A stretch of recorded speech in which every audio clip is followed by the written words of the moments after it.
계시록 7장은 전체를 보겠는데요. 17절까지 있습니다.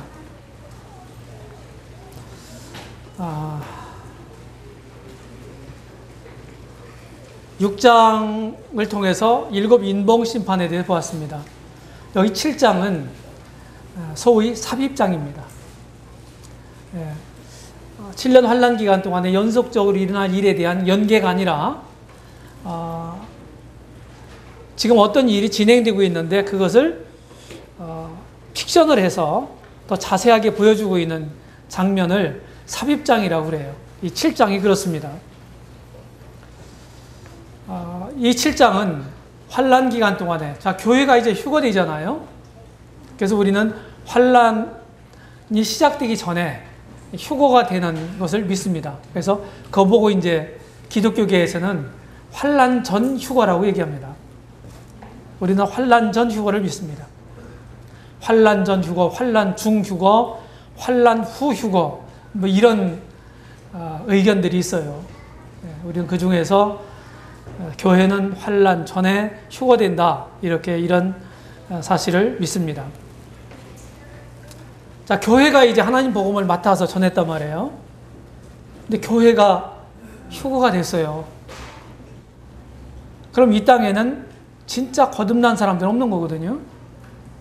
그러면 누가 이 환란 기간 동안에 복음을 전할 것인가 하는 자연스러운 의문이 생겨요. 여기 7장에 나오는 사람들이다 하는 것입니다. 그리고 사람들이 이제 어려운 시기지만은 지금보다도 더 믿기가 어려운 시기예요. 지금도 사람들이 잘 안 믿잖아요.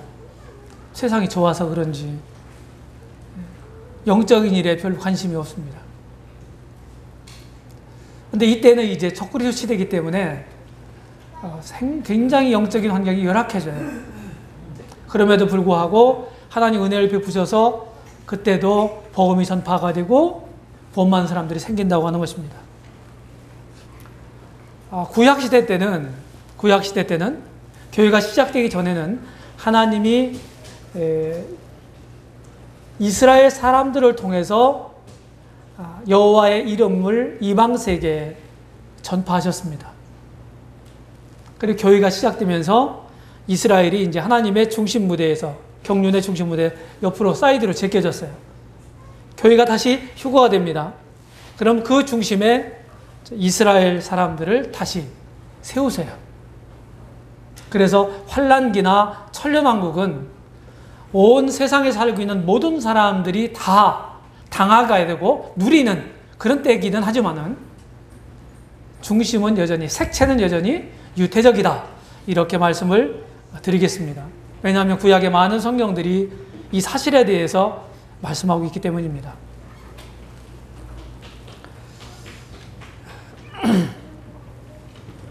여기 7장 이제 1절부터 보겠습니다. 두 단락으로 우리가 크게 살펴볼 수가 있는데요. 1절부터 8절까지는 유대인들 중에서 구원받은 사람들에 대해서 말씀합니다. 14만 4천이 나오죠? 14만 4천. 그리고 그 이후에는 이방인 중에서 구원을 받고 순교당한 사람들의 무리들이 나옵니다. 그래서 이 크게 두 단락으로 나눌 수가 있습니다.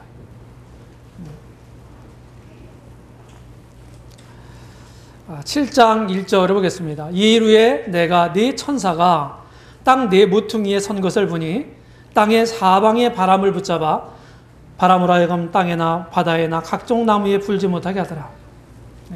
땅의 사방의 바람. 범세계적으로 하나님의 심판이 일어날 것을 지금 말해주고 있습니다. 바람. 땅의 사방의 바람을 붙잡았다. 그리고 붙잡아서 마음대로 불지 못하게 한다는 거예요. 통제한다고 하는 것입니다. 이 말은 하나님께서 심판을 주도하신다. 바람을 우리가 임의적으로, 인간적으로는 막을 수 없잖아요. 그렇죠? 바람이 임의로 불지만은 우리가 그것을 마음대로 할 수가 없어요. 근데 하나님은 하실 수가 있다고 하는 것입니다. 심판을 주관하시는 하나님, 이 하나님을 우리가 1절을 통해서 볼 수가 있고요. 2절에 보게 되면은 하나님의 인을 가지고, 인이란 말은 쉽게 얘기해서 도장인자예요. 도장인자. 인장할 때 인자입니다. 그래서 하나님의 이 도장을 가지고요. 살아계신 하나님의 인을 가지고 해 돋는 데서부터 올라와서 땅과 바다를 해롭게 할 권세를 얻은 네 천사를 향하여 큰 소리로 외쳐. 이렇게 합니다. 이게 하나님 인이란 말이 나와요. 그러니까 도장 한번 생각해 보세요. 우리 어떤 서류를 가지려면은 인감 증명서를 떼우세요. 인감 도장을 찍으세요. 뭐 이런 말들을 우리 종종 하죠. 그러면 내가 어떤 문서에다 도장을 찍었어요. 그건 뭘 의미합니까?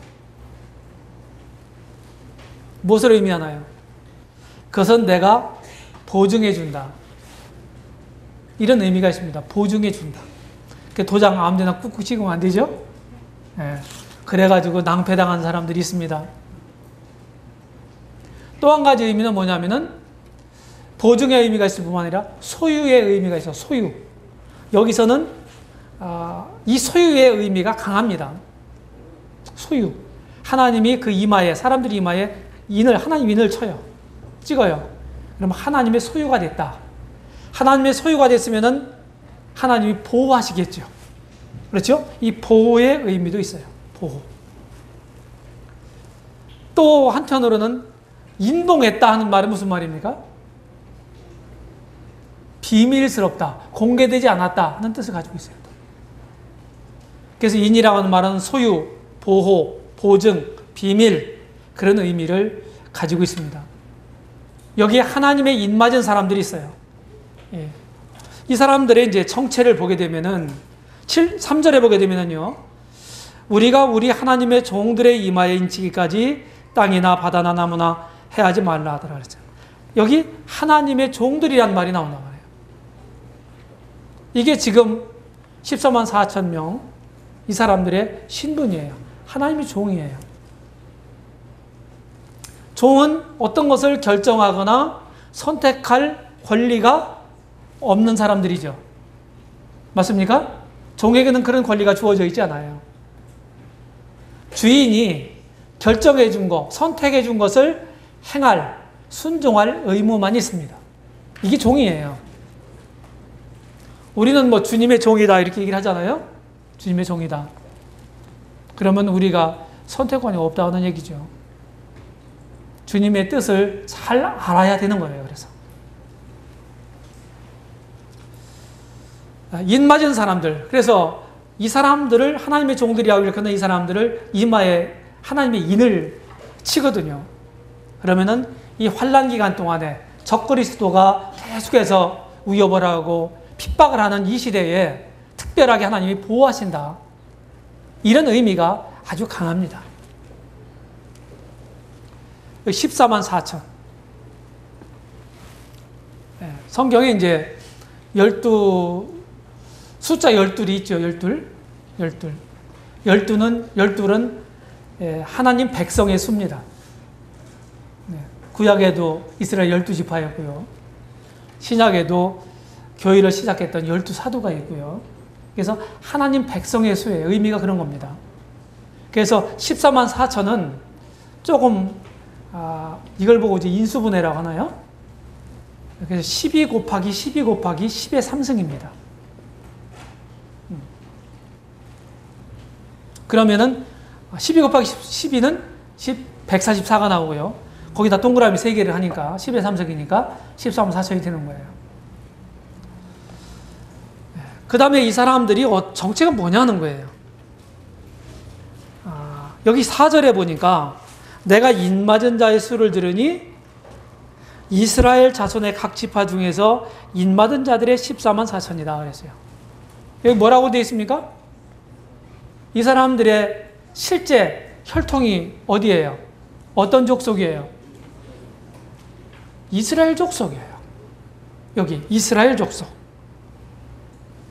이스라엘 자손 중에서 14만 4천이 인을 받습니다. 그 5절 이하에 보게 되면은 한 지파에 12,000명씩 12지파가 인을 받기 때문에 13만 사셔야 되는 거예요. 그래서 아브라함의 약속의 자녀 이삭이 있죠? 이삭이 쌍둥이 아들을 낳았습니다. 늦게, 뒤늦게. 에서와 야곱을 낳는데 리브가가요. 두 번째 나온 야곱이 장자권을 갖게 되죠? 우여곡절 끝에. 그렇게 해서 야곱이 네 부인으로부터 12명의 아들을 낳습니다. 정실 부인은 2명이죠. 레아와 라헬이죠. 그들의 몸종들을 통해서도 2명씩 낳습니다. 라헬이 2명을 낳습니다. 요셉과 베냐민이죠. 그리고 레아가 무려 6명이나 아들을 낳아요. 그래서 12명이 되는 겁니다. 그래서 유대인들이에요, 이 사람들은요. 그래서 이제 대개 이단들이 이 요한계시록을 가지고 대부분 많이 사용을 하고 장난을 합니다. 14만 사천이 특별한 수잖아요. 그러니까 전부 이단들마다 여기 계시록 7장에 나오는 14만 사천이 자기들을 가리킨다. 이렇게 얘기를 합니다. 자기들을 가리키는 거예요. 그래서 얼마 안 남았다는 거예요. 그래서 빨리 믿어야, 빨리 들어와야 이 수에 가입된다고 하는, 이렇게 이제 얘기를 합니다. 그러면 전에는요, 그러면은 무슨 지파냐? 물어봅니다. 한국 사람들이 이제 그렇게 얘기를 하는 거예요. 그럼 당신 무슨 지파야? 그럼 대답을 못 했어요. 그런데 요새 이단들은요, 다 지파를 또 나눴대요. 아주 머리가 잘 돌아갑니다. 그런데. 그래서 무슨 지파요? 그러면은, 유다 지파입니다. 이렇게 얘기를 한대요. 속지 마시기 바랍니다. 이스라엘입니다. 여기서 이스라엘, 물론 제가 이제 성경과의 세대주의라고 하는 책을 통해서 이스라엘이라는 이런 성경에 사용하는 단어가요, 몇 가지 의미로 되어 있어요. 한 4가지 정도의 의미가 있습니다. 첫 번째는 야곱이 새로 얻은 이름이죠. 맞죠? 그 다음에 솔로몬 이후에 이스라엘이 남북으로 갈리게 되죠. 그래서 남왕국을 유다 왕국이라고 그러고 북왕국을 이스라엘 왕국이라고 그랬어요. 그리고 또 하나는 뭡니까? 아브라함, 이삭, 야곱, 그 야곱의 12아들을 통해서 난 그 자손들을 이스라엘이라고 얘기했습니다. 한 국가로서 이스라엘. 그렇죠? 그리고 또 신약에 2-3번 믿는 사람들도 영적 이스라엘이라는 표현을 썼습니다. 그런데 여기는 어떤 의미겠어요? 어려운 말로 아브라함의 적자손들을 가리키는 겁니다. 혈통적으로 유태인들을 가리키는 거예요. 거기에 우리가 결코 타협할 수 없습니다. 그 다음에 이제 이들의 사명이 뭡니까? 이들의 사명은 특별한 보호를 받아서 인 맞았다고 하는 얘기는 하나님의 인을 맞았다는 하나님의 특별한 보호를 받는다. 이런 의미가 되는데, 이 환난 기간 동안에 이들은 특별한 사명이 주어져요. 여기 지금 우리 본문 계시록 7장에는 나와 있지 않지만은 마태복음 24장이나 이런 데 보면은 하나님께서 자기 사람들을 보내가지고요, 땅 끝까지 복음을 전파합니다. 그 사람들을 가리키고 있다고 봅니다.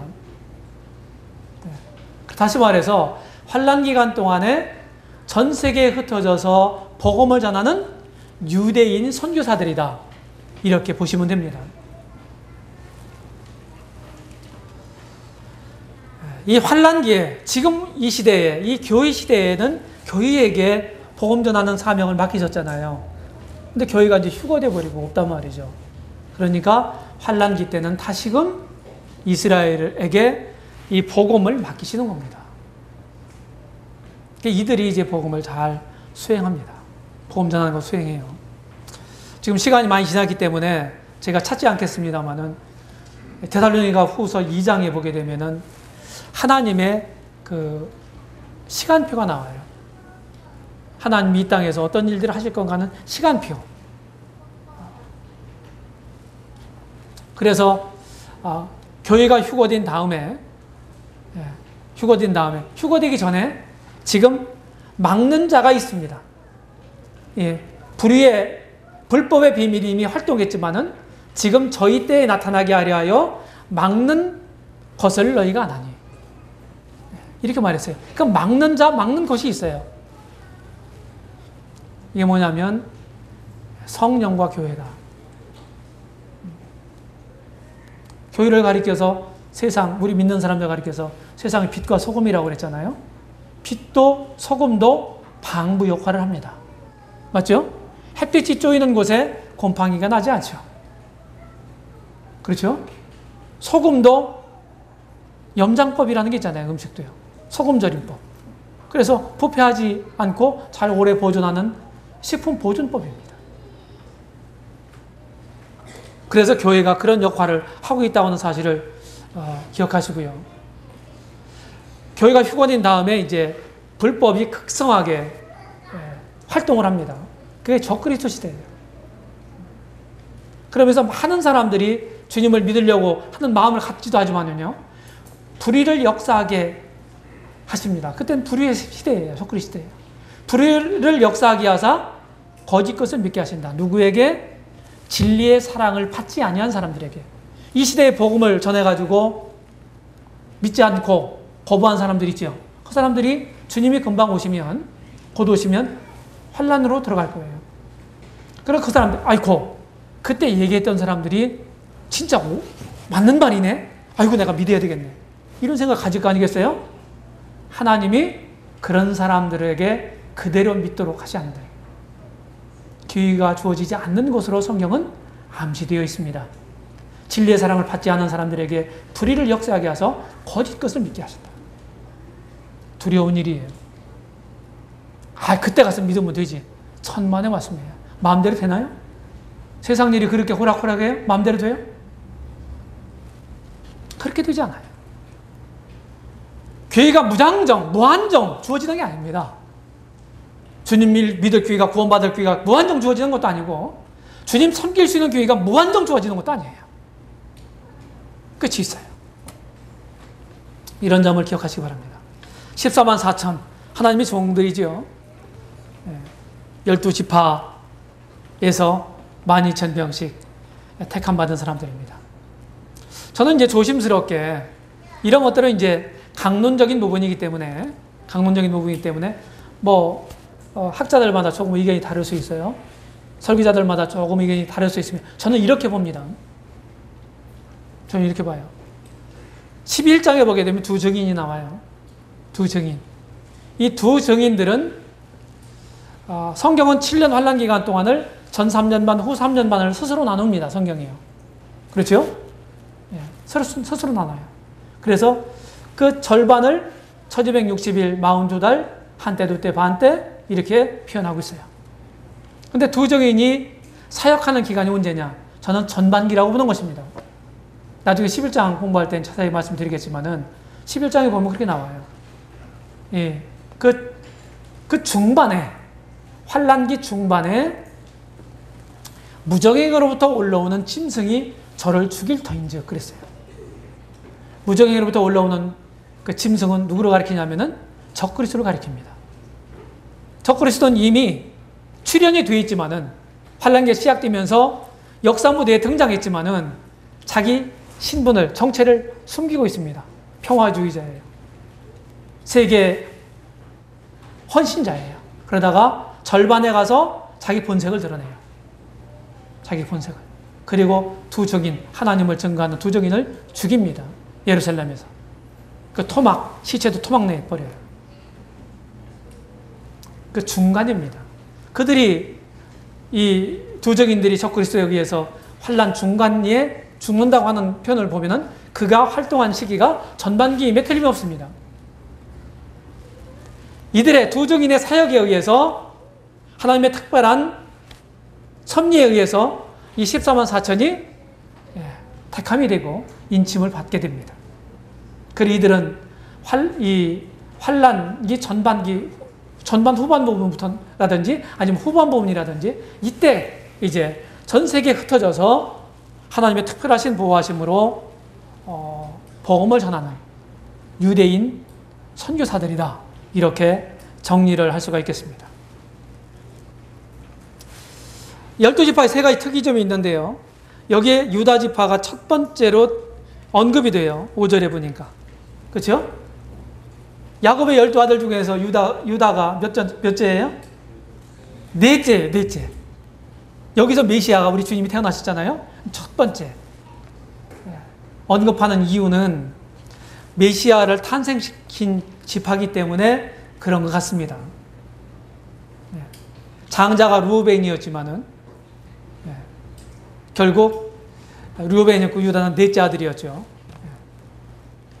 어린 자들이 성경은요, 형보다 우리는 형만한 아우 없다. 이런 이제 속담이 있는데 성경은 안 그렇더라고요. 어린 자들이나 동생이 더 탁월한 경우가 많이 있습니다. 에서보다 야곱이 더 탁월했잖아요. 이스마엘보다 이삭이 더 탁월했잖아요. 그렇죠? 12아들들 중에서도 뭡니까? 유다가 낳았고 그리고 요셉이 출중했잖아요. 다윗 보세요. 다윗 말제 아닙니까? 이세에. 그 다음에 이제 에브라임 지파. 이게 요셉의 이제 두 번째 아들인데, 므낫세와 이제 에브라임 두 아들을 줬는데, 요셉이 장자권을 갖게 됐죠. 그래서 장자권은 이중 유업이 있습니다. 2배를 받는다 이 말이에요. 그래가지고 두 아들 이름으로 받은 거예요, 유업을요. 근데 에브라임이라는 지파가 북왕국 10개 지파의 대표 지파였어요. 그러니까 북왕국을 일컬을 때 이스라엘이라고 일컫지만은 에브라임이라고 일컫는 경우가 있어요. 그럼 10지파의 대표 지파입니다. 에브라임 그 지파를 얘기하는 게 아니에요. 북왕국을 가리키는 말이 구약성경에 이렇게 많이 에브라임으로 많이 했어요. 그런데 우상숭배의 앞장선 죄로 제명이 됐지 않았나. 이렇게 이제 우리가 추정을 하고, 대신에 에브라임 이름은 빠지고 요셉 이름이 들어가 있습니다. 8절에 보면. 그 다음에 단지파도 제외가 됐어요. 단지파도 구약 성경에 보게 되면은 이스라엘을 북왕국을 이스라엘을 이 우상 숭배로 이끌어 갔어요. 그리고 이제 야곱이 죽을 때 이제 12아들들을 축복하지 않습니까? 그때 뭐라고 되어 있냐면은 단을 가리켜서 단은 길의 뱀이요 첩경의 독사로다 이렇게 얘기를 했어요. 이런 말씀들이 축복이 대부분 예언적인 성격을 가지고 있거든요. 노아도 그랬고 야곱도 그랬어요. 노아도 세 아들들에게 축복하잖아요. 그런데 그것이 전부 예언적 성격을 가지고 있었어요.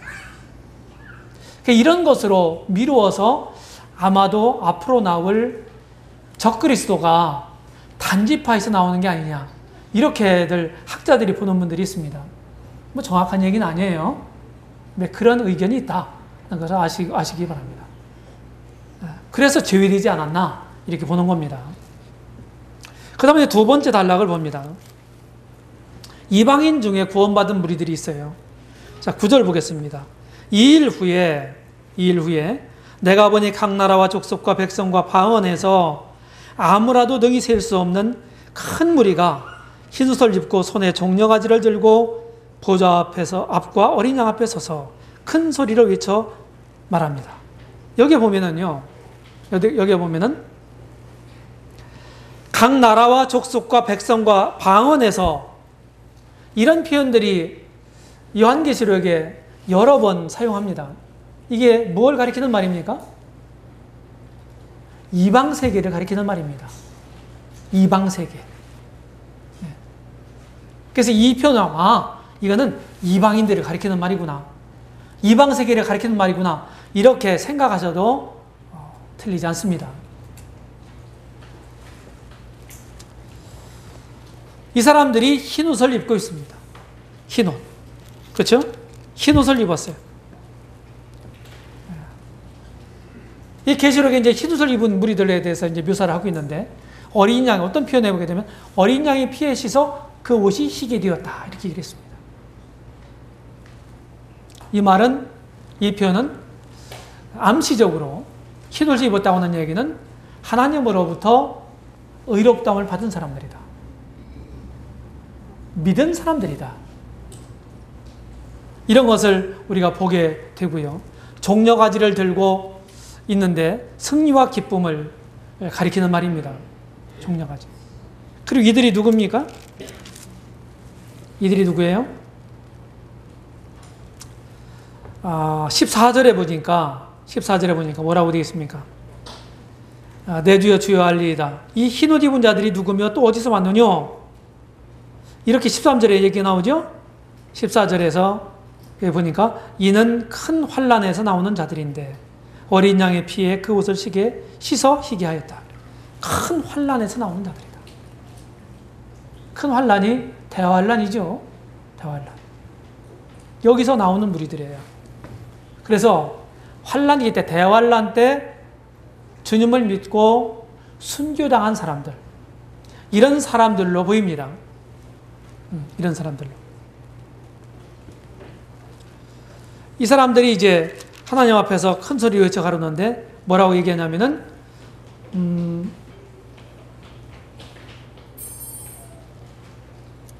이들의 거동이 보좌 앞과 어린 양 앞에 서 있잖아요. 지금 아까 읽은 9절 말씀처럼 보좌 앞과 어린 양 앞에 서 있다.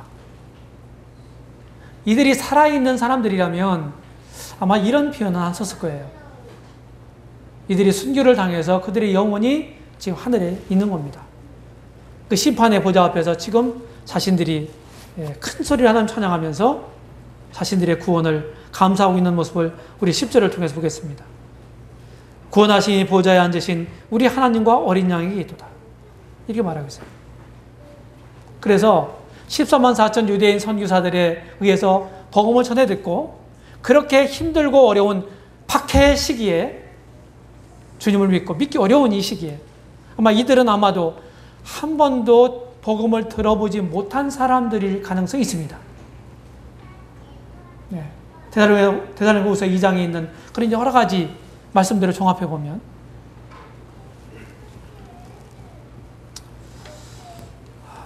이들의 신앙은 나중에 이제 열방에 양과 염소에 비유해서 보게 되면은 양에 속한 사람들이 아닌가. 그러니까 주님을 믿은 이런 사람들입니다. 이들은 적그리스도의 표를 받기를 거절했을 것입니다. 계시록 13장에 나오는데 그러면은 다 죽임을 당해요. 주님을 믿은 사람들은 그 짐승의 표를 받을 수가 없습니다. 이들이 지금 복된 가운데 있는데 15절부터 17절에 보게 되면은 그러므로 그들이 하나님의 보좌 앞에 있고 또 그의 성전에서 밤낮 하나님을 섬기매 보좌에 앉으신 이가 그 위에 장막을 치시리니 저희가 다시 줄이지도 아니하며 목마르지도 아니하고 하나 아무 뜨거운 기운에 상하지 아니할지니 이는 보좌 가운데 계신 어린 양이 저희의 목자가 되사 생명수 샘으로 인도하시고 하나님께서 저희 눈의 모든 눈물을 씻어주실 것이미라. 이들은 한이 있는 사람들이에요. 애통해 하는 사람들이에요. 억울하게 죽임을 당했거든요. 근데 하나님이 그 눈물을 씻어주신다. 그래서 여기에 지금 15절, 16절, 17절에 있는 묘사는 뭐 영원한 세계에 대한 묘사냐 아니면 천년왕국에 대한 묘사냐 이렇게 이제 의견이 또 갈리는 경우가 있는데 여기에 이제 문맥적으로 보게 되면은 천년왕국을 가리키고 있는 말씀으로 보입니다. 천년왕국의 복입니다. 그래서 이들이 천년왕국에 참여하는 사람들로 보여요. 계시록 20장 4절에 보게 되면은 크게 두 구분이 있습니다. 두 부류들이 있어요. 하나는 이미 보좌에 앉은 사람들, 심판하는 권세를 가지고 있는 사람들이 있고요. 이건 교회입니다. 이미 우리가 살펴본 것처럼 계시록 4장 4절에 24장로로 표현되어 있는 그 무리들이라고 봅니다. 그리고 계시록 20장 4절 하반절에 보게 되면은 하나님 말씀을 인해서 목배임을 받은 자들의 영혼과 그리고 그 이마와 오른손에 표를 받지 않은 사람들이 살았다고 하는 말은 무슨 말이에요? 죽었었는데 부활됐다는 말이죠. 그리스도로 더불어 천년 동안 왕노릇한다 그랬어요. 그래서 환난 기간 동안에 순교당한 사람들, 이 사람들을 가리킵니다. 이 사람들하고 여기 지금 계시록 7장 후반 부분에 두 번째 부류의 사람들하고 같은 부류가 아닌가, 이렇게 보는 것입니다. 그래서 이렇게 계시록 7장 15절로 17절을 천국과 한번 비교를 해봅시다. 해보면은 천년왕국, 여기 성전이 있다고 그랬죠. 천년왕국에 성전이 있어요. 근데 천국 새하늘과 새 땅에 성전이 없어요. 밤과 낮이 천년왕국에 있죠? 천국에는 없다고 그랬죠? 어린 양 보좌 가운데 계신다고 그랬어요. 천국에서는 하나님 보좌 우편에 계시죠? 그 다음에 눈물이 천년왕국에는 있죠? 천국에는요, 눈물이 없다 그랬어요. 그렇죠? 이런 것으로 볼 때 여기에 표현된 계시록 7장 15절로 17절은 천국의 모습을 묘사한 게 아니고 천년왕국을 가리키고 있는 이런 묘사로 보입니다. 주님을 목자로 표현했잖아요. 천국에서는 사실 목자가 필요 없죠. 그 다음에 이들의 분복은요, 하나님 보좌 앞에 있고요. 하나님 보좌 앞에 있어요. 이것보다 더 안전한 곳은 없죠. 골로새서 3장 4절인가에 보면 우리 믿은 사람들이 우리 생명이, 너희 생명이 어디에 감춰 있다고요? 하나님 안에 감춰 있다. 하나님 안에 우리 생명이 감춰 있다. 저는 그 말씀을 읽으면서 내가 새롭게 얻은 새 생명은 하나님 안에 있기 때문에 그 누구도 빼앗아 갈 수 없는 거구나. 영원히 안전하구나. 이런 생각을 갖고 감사한 적이 있습니다. 밤낮 하나님을 섬기고 있어요. 하나님 섬기는 건 뭡니까? 우리 믿는 사람들 특권이에요. 저 세상 사람들, 돈 많이 가지고 있는 사람들, 권세 있는 사람들, 그런 사람들에게요, 나한테 좀 드려라, 나를 잘 섬겨라, 하나님 이렇게 말씀하시지 않았어요. 당신을 알고 당신을 경외하고 그 뜻을 존중하고 순종하기를 애쓰는 당신을 믿는 사람, 우리들에게 예배도 맡기시고요, 말씀도 맡기시고 복음도 맡기시고 섬기도록 하시는 거예요. 이게 특권입니다. 이게 그냥 억지로 힘든 고역이 아니라 특권인 거예요.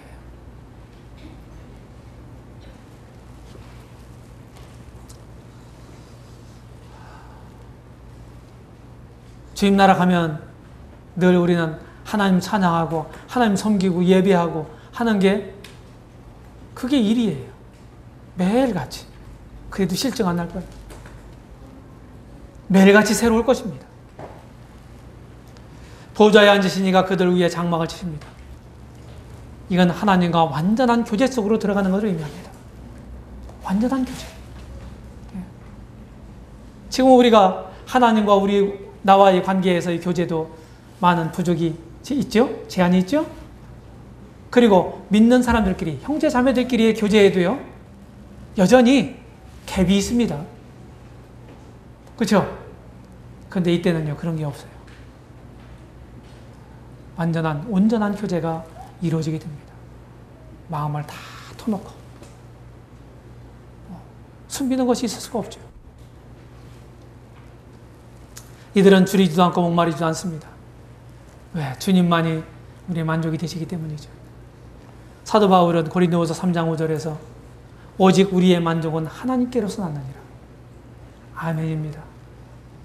세상에 어떤 것을 내가 소유해봐도요, 누려봐도 만족 없어요. 만족 없습니다. 전도서 읽어보세요. 해 아래에 있는 모든 것이 다 뭐라고 그랬어요?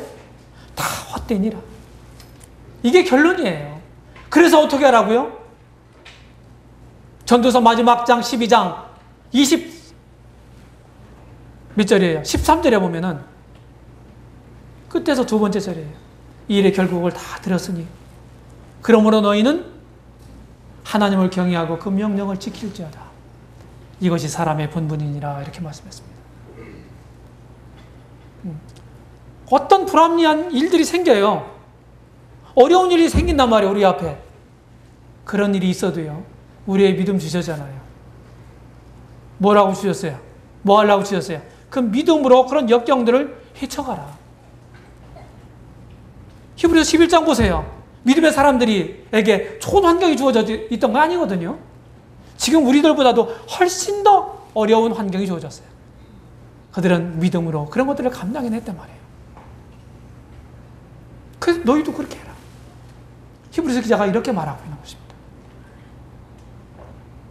우리가 이렇기 때문에 실패했습니다.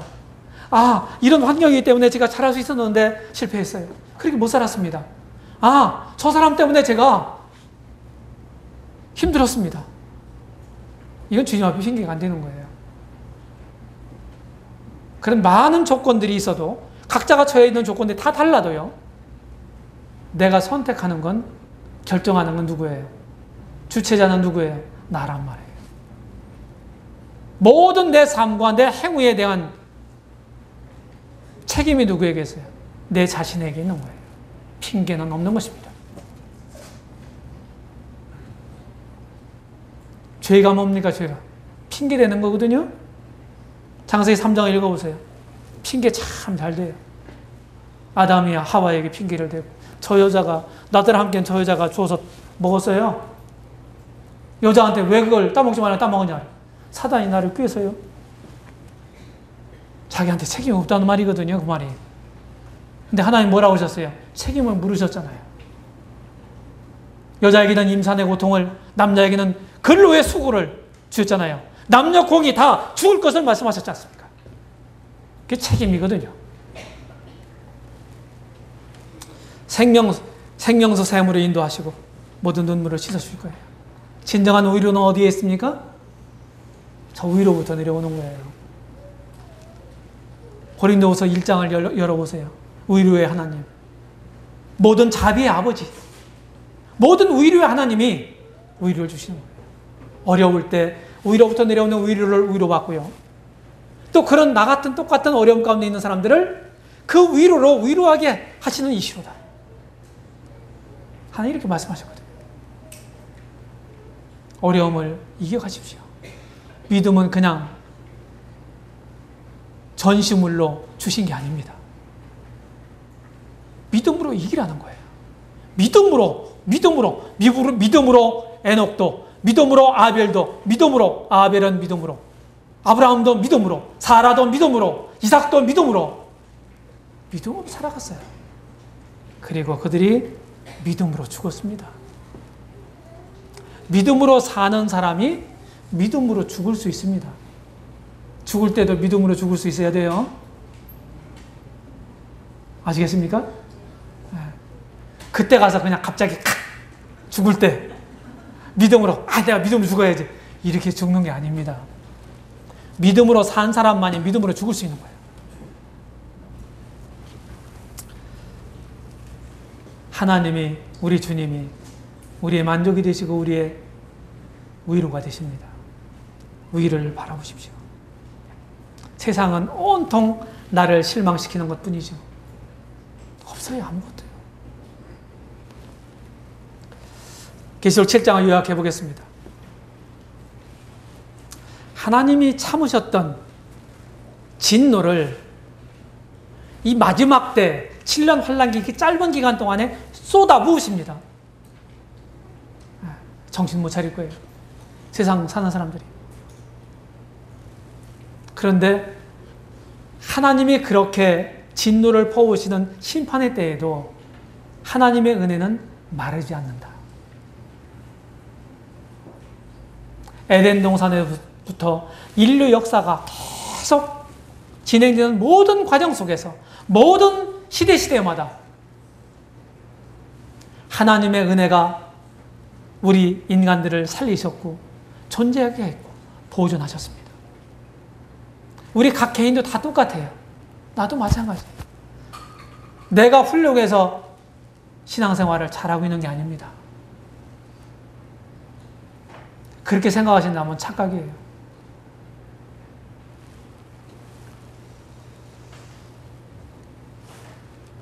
한 번도 이 시대에 복음을 듣지 못한 사람들, 그런 사람들에게 복음을 못 들었는데 불공평하잖아요. 이 마지막 시대에도, 마지막 때에도 이들에게 복음을 전해주시고 복음 전할 일꾼들을, 선교사들을 예비하시고 그렇게 하시는 것입니다. 이 시대의 복음을 한 차례만 들은 사람 말고 여러 차례 들었어요. 계속 구원의 문턱에 넘어오지 못하고 계속 그 언저리에서 맴도는 사람들이 있습니다.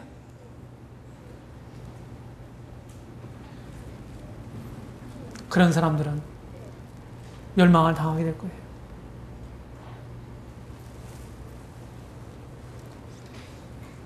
두려운 일입니다. 계시록 7장 요약을 해보면 첫 번째 그룹, 두 번째 그룹이 있죠. 첫 번째 그룹은 유대인들이고 두 번째 그룹은 이방인들입니다. 첫 번째 그룹은 개수가 됐어요. 몇 명이에요? 14만 4천입니다. 두 번째 그룹은 아무라도 셀 수 없는 큰 무리라고 묘사만 되어 있어요. 개수가 안 됐습니다. 첫 번째 무리는요, 인 맞고 보호가 됐어요. 그런데 두 번째 그룹 이방인들은 인은 맞지 못했어요. 순교당했습니다. 보호를 받지 못했단 말이에요. 그 다음에 첫 번째 그룹은 땅에서 증거하는 일을 보입니다. 그런데 두 번째 그룹은 하늘에서 하나님께, 어린 양께 예배하는 모습을 보이죠. 첫 번째 그룹은 하나님의 특별한 선교사들입니다. 두 번째 그룹은 그들의 증거로 열매 맺은 사람들입니다. 첫 번째 그룹은 왕국으로 들어갑니다. 두 번째 그룹은 이스라엘과 함께 왕국에 참여하게 될 것입니다. 이렇게 다르죠. 자, 결론을 생각해 보겠습니다. 하나님은 모든 것에 주관자십니다. 이것이 세상 인류 역사를 하나님이 연출하시는 분이에요. 인류 역사 무대에 누구를 올려놨어요? 그 출연진들이 누굽니까? 사람. 우리가 배우들이라고요. 쉽게 얘기하면은, 비유를 들면은. 근데 그 막 뒤에, 무대 뒤에 누가 있어요? 연출자가 있다, 이 말입니다. 연출자는 무대에 안 오르죠? 뒤에서 연출자가 다 뭡니까? 코치해주고 다. 연출자의 의도대로 배우들이 연기를 하는 겁니다. 그거나 똑같습니다. 우리 자유의지를 박탈하고 기계적으로 움직이게 하시지는 않지만은 하나님이 인류 역사를 경영하고 계세요. 뿐만 아니라 내 개인의 삶도 하나님이 계획하시고 섭리하신다는 것입니다. 이 점을 기억하시기 바랍니다. 우리는 이제 어떻게 해서든지 열애를 하려고 하는 생각들을 가지고 있어요. 군대 갔다 온 분들은 잘 알 겁니다. 열애하는 게 제일 좋습니다. 왜냐하면은 지휘관의 통제에서 벗어나 있다는 얘기거든요. 열애한다는 게. 그러니까 파견하는 걸 좋아해요. 파견 가는 걸. 거기 가면 그냥 망고땡입니다. 파견 나가고. 그러니까 어떻게 해서든 그렇게 가려고 그래요. 열애가 좋은 겁니다. 네. 주님 안에서는 열애가 안 좋은 거예요.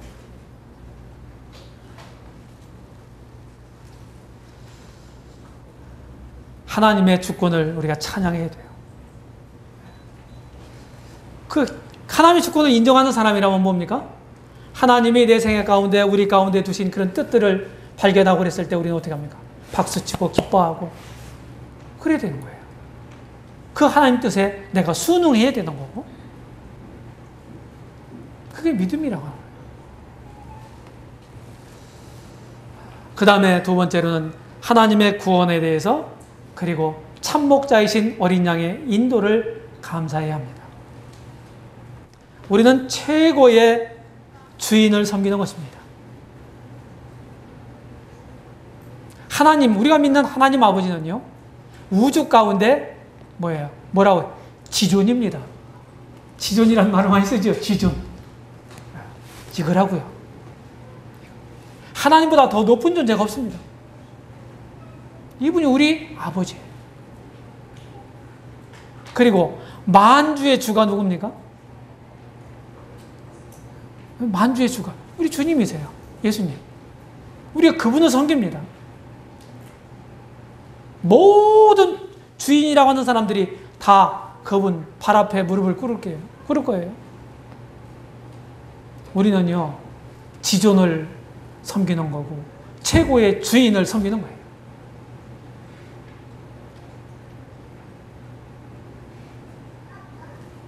우리가 보통이 아니죠. 그분하고 가까운 사람들이니까 우리가 어떻겠어요? 우리를 죄의 형벌로부터 구원하셨습니다. 매일의 어려움과 여러 위험으로부터 우리를 보호하십니다. 하나님 원하시는 건 할 수 있는 대로 우리를 풍성한 삶으로 그리고 우리가 행복한 삶으로 인도하기를 바라세요. 우리가 다 행복하기를 바라요. 그래서 우리가 불행하다고 느끼는 이유가 뭡니까? 불행하다고 느끼는 이유가 뭔가요? 불행하다고 믿는 사람들이라도. 그것은요, 내가 잘못된 선택을 했기 때문에 그런 겁니다. 지금 불행이 내 삶 가운데 주어져 있다고 하는 얘기는 뭡니까? 내가 잘못된 선택을 한 거예요. 하나님 뜻과는 무관하게. 이 점을 기억하시기 바랍니다. 그래서 하나님의 뜻을 내가 알고 그분의 인도를 받고 그분께 감사하면서 섬기면서 사는 것. 이것이요, 최고로 가치 있는 일이에요. 뭐 해도 되고 안 해도 되고 하면 좋고 안 해도 되고 하는 문제가 아니라 이 말이에요. 그래서 형제자매님들, 참 말세에 막 뭐 세상 돌아가는 일 하면서 그런 책들도 많이 나왔더라고요.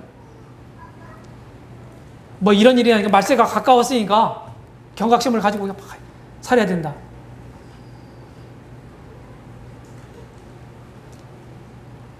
그렇게 되는 것보다 이 말씀을 통해서 뭐 그렇게 안 돼도 여전히 우리가 합당히 섬길 그분을 섬기고 누가 뭐래도 흔들림 없이 계속해서 그분을 성실하게 따르고 이런 것이 가장 가치 있는 일이란 말이에요.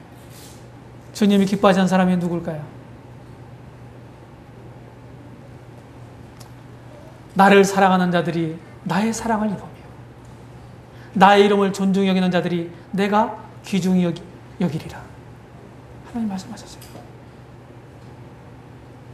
요한복음 14장에서는 내 계명을 가지고 지키는 자라야 나를 사랑하는 자니, 나를 사랑하는 자는 내 아버지께 사랑을 입을 것이요 나도 그를 사랑하여 그에게 나를 나타내리라. 주님 말씀에 대한 순종은 주님에 대한 사랑의 표지입니다. 하나님 아버지의 사랑을 받고 주님의 사랑을 받고 주님을 닮게 됩니다. 뭐가? 주님 말씀을 순종할 때.